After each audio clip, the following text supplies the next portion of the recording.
அரசு ஊழியர்கள் போன்ற அனைத்து தரப்பு மக்களும் இன்று மிகுந்த கோபத்தில் ஆத்திரத்தில் இருக்கின்றார்கள். தமிழ்நாட்டில் எங்கு பார்த்தாலும் போதை கலாச்சாரம்.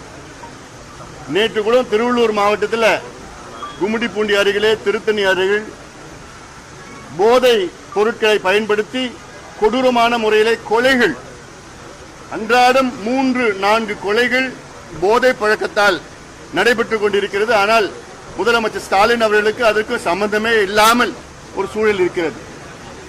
இதனால்தான் பாட்டாளி மக்கள் கட்சி அதிமுக தலைமையிலான கூட்டணியில் சேர்ந்ததற்கு காரணம் இந்த